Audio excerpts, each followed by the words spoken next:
Hello friends, welcome back to my class.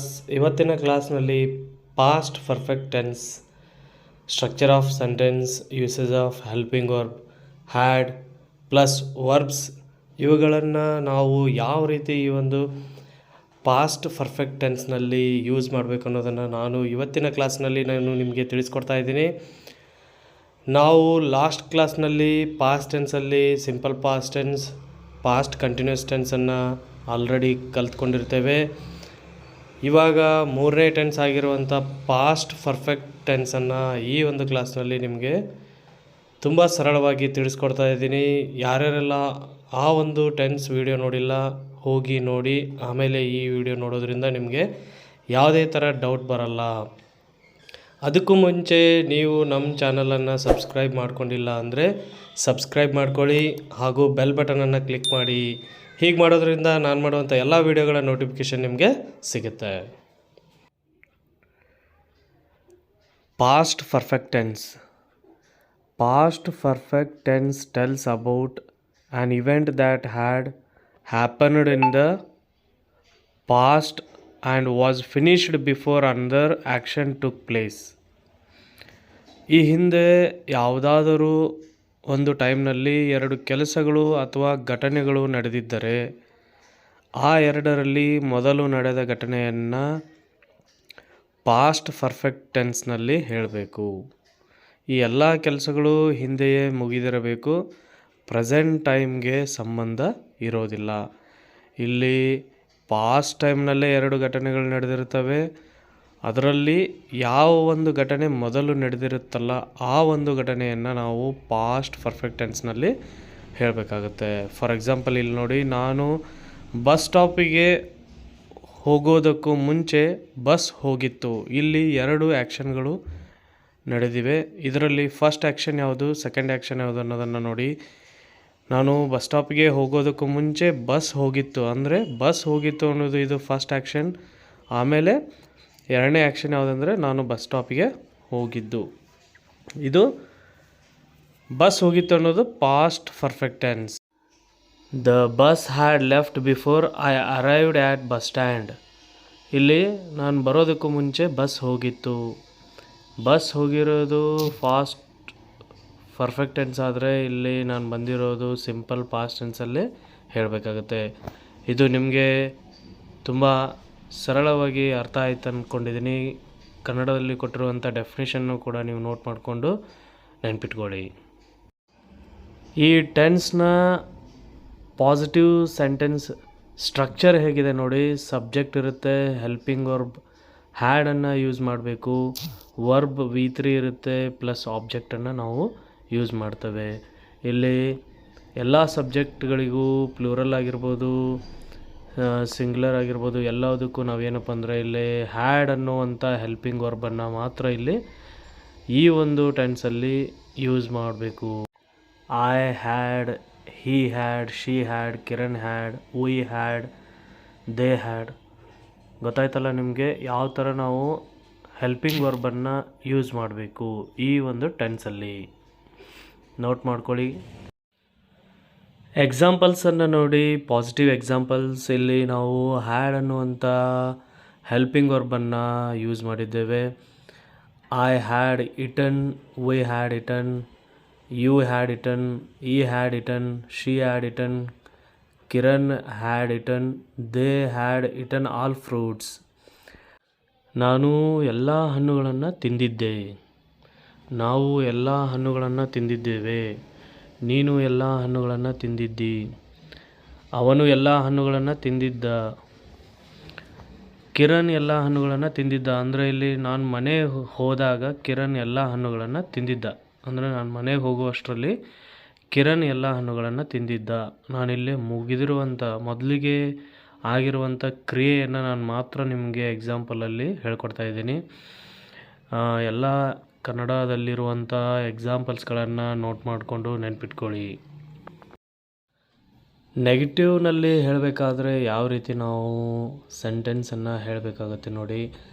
I had not eaten all fruits. ಇಲ್ಲಿ had ಆದಮೇಲೆ ನಾವು ನಾಟನ್ನು ಸೇರಿಸ್ಬೇಕಾಗತ್ತೆ. We had not, you had not, he had not, she had not, Kiran had not, they had not eaten all fruits.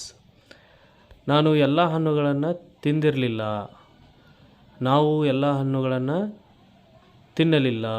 ನೀನು ಎಲ್ಲ ಹಣ್ಣುಗಳನ್ನು ತಿನ್ನಲಿಲ್ಲ, ನೀವು ಎಲ್ಲ ಹಣ್ಣುಗಳನ್ನು ತಿನ್ನಲಿಲ್ಲ, ಅವನು ಎಲ್ಲ ಹಣ್ಣುಗಳನ್ನು ತಿನ್ನಲಿಲ್ಲ.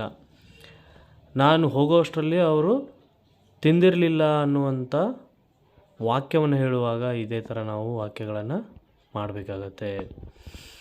ಅದೇ ರೀತಿಯಾಗಿ ಎಸ್ ಆರ್ ನೋ ಕ್ವಶನ್ಸನ್ನು ನಾವು ಯಾವ ರೀತಿ ಹೇಳಬೇಕು ಅನ್ನೋದನ್ನು ನೋಡಿ. Interrogative sentence. ಈ ಒಂದು ಸೆಂಟೆನ್ಸ್ನಲ್ಲಿ ನಾವು ಹೆಲ್ಪಿಂಗ್ ವರ್ಬ್ಸನ್ನು ಮೊದಲಿಗೆ ಯೂಸ್ ಮಾಡಬೇಕು. Had I eaten all fruits, had we eaten, had you eaten, had he eaten, had she eaten, had Kiran eaten all fruits, had they eaten all fruits. ನಾನು ಎಲ್ಲ ಹಣ್ಣುಗಳನ್ನು ತಿಂದಿದ್ದೇನೆಯೇ, ನಾವು ಎಲ್ಲ ಹಣ್ಣುಗಳನ್ನು ತಿಂದಿದ್ದೇವೆಯೇ, ಅವನು ಎಲ್ಲ ಹಣ್ಣುಗಳನ್ನು ತಿಂದಿದ್ದಾನೆಯೇ, ಅದು ಎಲ್ಲ ಹಣ್ಣುಗಳನ್ನು ತಿಂದಿದೆಯೇ, ಅವರು ಎಲ್ಲ ಹಣ್ಣುಗಳನ್ನು ತಿಂದಿದ್ದಾರೆಯೇ, ಕಿರಣ್ ಎಲ್ಲ ಹಣ್ಣುಗಳನ್ನು ತಿಂದಿದ್ದಾನಾ. ಈ ರೀತಿ ನಾವು ಪ್ರಶ್ನೆಯನ್ನು ಮಾಡುವಾಗ ಎಸ್ ಆರ್ ನೋ ಕ್ವಶನ್ಸನ್ನು ಕೇಳುವಾಗ ಇಂಟ್ರಾಗೇಟಿವ್ ಸೆಂಟೆನ್ಸ್ನ ಇದೇ ಥರ ಹೇಳಬೇಕು. ಗೊತ್ತಾಯ್ತಲ್ಲ, ನಾನು ಹೇಳೋದು ನಿಮಗೆ ಅರ್ಥ ಆಗ್ತಿದೆ ಅಂದ್ಕೊಂಡಿದ್ದೀನಿ. ನೆಗೆಟಿವ್ ಎಸ್ ಆರ್ ನೋ ಕ್ವಶನ್ಸನ್ನು ಯಾವ ರೀತಿ ಹೇಳಬೇಕು ನೋಡಿ. ಎಕ್ಸಾಂಪಲ್ಸ್ ಹೇಗಿದೆ. Negative interrogative sentence. ಹ್ಯಾಡ್ ಆದಮೇಲೆ ನಾವು ನಾಟನ್ನು ಸೇರಿಸ್ಬೇಕು. Hadn't I eaten all fruits, hadn't we eaten, hadn't you eaten, hadn't he eaten, hadn't she eaten, hadn't Kiran eaten, hadn't they eaten all fruits. ನಾನು ಎಲ್ಲ ಹಣ್ಣುಗಳನ್ನು ತಿನ್ನಲಿಲ್ಲವೇ, ನಾವು ಎಲ್ಲ ಹಣ್ಣುಗಳನ್ನು ತಿನ್ನಲಿಲ್ಲವೇ, ನೀನು ಎಲ್ಲ ಹಣ್ಣುಗಳನ್ನು ತಿನ್ನಲಿಲ್ಲವೇ, ಅವನು ಎಲ್ಲ ಹಣ್ಣುಗಳನ್ನು ತಿನ್ನಲಿಲ್ಲವೇ, ಕಿರಣ್ ತಿನ್ನಲಿಲ್ಲವೇ, ಅವರು ಎಲ್ಲ ಹಣ್ಣುಗಳನ್ನು ತಿನ್ನಲಿಲ್ಲವೇ. ಈ ರೀತಿ ನೆಗೆಟಿವ್ ಇಂಟ್ರಾಗೇಟಿವ್ ಸೆಂಟೆನ್ಸನ್ನು ನಾವು ಹೇಳಬೇಕಾಗತ್ತೆ.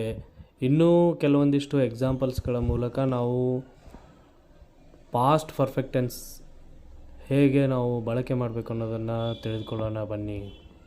ಫಸ್ಟ್ ಎಕ್ಸಾಂಪಲ್ಸ್ ನೋಡಿ. ಇಲ್ಲಿ ಪಿ ಅಂದರೆ ಪಾಸಿಟಿವ್ ಎಕ್ಸಾಂಪಲ್ ಎಂದು ನೀವು ಅರ್ಥ ಮಾಡ್ಕೋಬೇಕು. I, we, you, he, she, it, Ram, they ಇವುಗಳಿಗೆ ಹ್ಯಾಡ್ ಅನ್ನುವಂಥ ಹೆಲ್ಪಿಂಗ್ ವರ್ಬನ್ನು ನಾವು ಯೂಸ್ ಮಾಡಬೇಕು. ಅದಾದ ನಂತರ ಗಾನ್ ಅನ್ನೋದು ಇಲ್ಲಿ V3 ಆಗಿರುತ್ತೆ.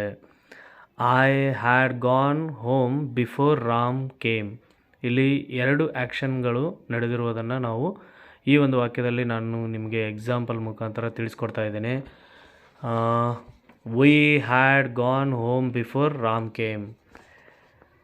ರಾಮ್ ಬರೋದಕ್ಕೂ ಮುಂಚೆನೇ ನಾನು ಮನೆಗೆ ಹೋಗಿದ್ದೆ. ಇಲ್ಲಿ ಫಸ್ಟ್ ನಡೆದಿರುವಂಥ ಆ್ಯಕ್ಷನ್ ಯಾವುದಂದರೆ ನಾನು ಮನೆಗೆ ಹೋಗಿದ್ದೆ, ಆಮೇಲೆ ರಾಮ್ ಬಂದಿರೋದು. ಅವನು ಬರೋದಕ್ಕೂ ಮುಂಚೆ ನಾನು ಮನೆಗೆ ಹೋಗಿದ್ದೆ ಅಲ್ವಾ. ಇಲ್ಲಿ ನಾನು ಹೋಗಿದ್ದೆ ಅನ್ನೋದು past perfect tense. Ram came ಅನ್ನೋದು ಇಲ್ಲಿ ಸಿಂಪಲ್ ಪಾಸ್ಟ್ ಟೆನ್ಸ್. ಇದೇ ಥರ ಇನ್ನುಳಿದ ಎಲ್ಲ ಎಕ್ಸಾಂಪಲ್ಸ್ಗಳನ್ನು ನೀವೇ ನೋಟ್ ಮಾಡ್ಕೊಳ್ಳಿ. ಸೆಕೆಂಡ್ ಒನ್ ನೆಗೆಟಿವ್ ಎಕ್ಸಾಂಪಲ್ಸ್ ಹೇಗಿರುತ್ತೆ ನೋಡಿ. ಎನ್ ಅನ್ನೋದು ಇಲ್ಲಿ ನೆಗೆಟಿವ್ ಎಂದು ಅರ್ಥ ಮಾಡ್ಕೋಬೇಕು. ಇಲ್ಲಿ ಕೂಡ ಹ್ಯಾಡನ್ನು ಯೂಸ್ ಮಾಡಿದ್ವಿ, ಜೊತೆಗೆ ನಾಟನ್ನು ಸೇರಿಸ್ಬೇಕಷ್ಟೇ. I had not gone home before Ram came. We had not, you had not, she had not, Ram had not, they had not gone home before Ram came. ಇಲ್ಲಿ ಹೋಗಿರಲಿಲ್ಲ ಅನ್ನುವಂಥ ಒಂದು ಅರ್ಥವನ್ನು ಕೊಡುತ್ತೆ. She had not gone home before Ram came. Ram ಬರೋದಕ್ಕೂ ಮುಂಚೆನೇ ಅವಳು ಮನೆಗೆ ಹೋಗಿರಲಿಲ್ಲ. ಅರ್ಥ ಆಯ್ತಲ್ಲ ನಿಮಗೆ. ಎಸ್ ಆರ್ ನೋ ಕ್ವಶನ್ಸನ್ನು ನೋಡಿ. ಇಲ್ಲಿ ಐ ಅಂದರೆ ಇಂಟ್ರಾಗೇಟಿವ್ ಸೆಂಟೆನ್ಸ್ ಎಂದು ನೀವು ಅರ್ಥ ಮಾಡ್ಕೋಬೇಕು. ಇಂಟ್ರಾಗೇಟಿವ್ ಸೆಂಟೆನ್ಸ್ನಲ್ಲಿ ಹೆಲ್ಪಿಂಗ್ ವರ್ಬ್ ಹ್ಯಾಡನ್ನು ನಾವು ಮೊದಲಿಗೆ ಯೂಸ್ ಮಾಡಿದ್ದೇವೆ. Had I gone home before Ram came, had we gone home before Ram came, had you, had he, had she, had Ram gone, had they gone. ಈ ರೀತಿ ನೀವು ಎಲ್ಲ ಸೆಂಟೆನ್ಸ್ಗಳನ್ನು ಬರ್ಕೊಳ್ಳಿ. ರಾಮ್ ಬರೋದಕ್ಕೂ ಮುಂಚೆ ನಾನು ಮನೆಗೆ ಹೋಗಿದ್ನ. ಎಸ್ ಆರ್ ನೋ ಕ್ವಶನ್ಸ್ ಅಲ್ವಾ, ಇಲ್ಲಿ ಹೋಗಿದ್ನೋ ಇಲ್ಲೋ ಅನ್ನೋದನ್ನು ಎಸ್ ಆರ್ ನೋ ಕ್ವಶನ್ಸನ್ನು ಇದೇ ಥರ ಹೇಳಬೇಕಾಗತ್ತೆ. ನೆಕ್ಸ್ಟ್ ನೆಗೆಟಿವ್ ಇಂಟ್ರಾಗೇಟಿವ್ ಸೆಂಟೆನ್ಸ್ ನೋಡಿ. ಹ್ಯಾಡ್ ಆದಮೇಲೆ ನಾಟನ್ನು ಸೇರಿಸಿದ್ದೇವೆ. Hadn't I gone home before Ram came, hadn't we, hadn't you, hadn't she, hadn't it, hadn't Ram, hadn't they. Ram ಬರೋದಕ್ಕೂ ಮುಂಚೆ ನಾನು ಮನೆಗೆ ಹೋಗಿರಲಿಲ್ವಾ, ಈ ರೀತಿ ಹೇಳುವಾಗ ನೆಗೆಟಿವ್ ಇಂಟ್ರಾಗೇಟಿವ್ ಸೆಂಟೆನ್ಸ್ನ ಈ ಥರ ಮಾಡಬೇಕು. ಎಲ್ಲ ಎಕ್ಸಾಂಪಲ್ಸ್ಗಳನ್ನು ನೀವು ಸಪ್ರೇಟಾಗಿ ಬರ್ಕೊಂಡು ಪ್ರಾಕ್ಟೀಸ್ ಮಾಡ್ಕೊಳ್ಳಿ, ಚೆನ್ನಾಗಿ ನೆನ್ಪಿಟ್ಕೊಳ್ಳಿ. ನಿಮಗೆ ಪ್ರಾಕ್ಟೀಸ್ ಮಾಡಲಿಕ್ಕೆ ಕೆಲವೊಂದಿಷ್ಟು ಎಕ್ಸಾಂಪಲ್ಸ್ಗಳನ್ನು ನಾನು ಮೆನ್ಷನ್ ಮಾಡಿದ್ದೇನೆ. ನೀವು ಪಾಸಿಟಿವ್, ನೆಗೆಟಿವ್ ಇಂಟ್ರಾಗೇಟಿವ್ ಇವುಗಳಿಗೆ ಚೇಂಜ್ ಮಾಡಿಕೊಂಡು ಪ್ರಾಕ್ಟೀಸ್ ಮಾಡಿ. ನಾನು ಮಾಡಿರೋಂಥ ಈ ವಿಡಿಯೋ ನಿಮಗೆ ಅರ್ಥ ಆಗಿದೆ ಅಂತ ಅನ್ಕೋತಿದ್ದೀನಿ. ಈ ವಿಡಿಯೋ ನಿಮಗೆ ಇಷ್ಟ ಆಗಿದ್ದರೆ ಲೈಕ್ ಮಾಡಿ ಹಾಗೂ ಎಲ್ರಿಗೂ ಶೇರ್ ಮಾಡಿ. ಮತ್ತೆ ಮುಂದಿನ ಕ್ಲಾಸ್ನಲ್ಲಿ ಇನ್ನೊಂದು ಟೆನ್ಸ್ ಜೊತೆಗೆ ಸಿಗೋಣ. Thank you.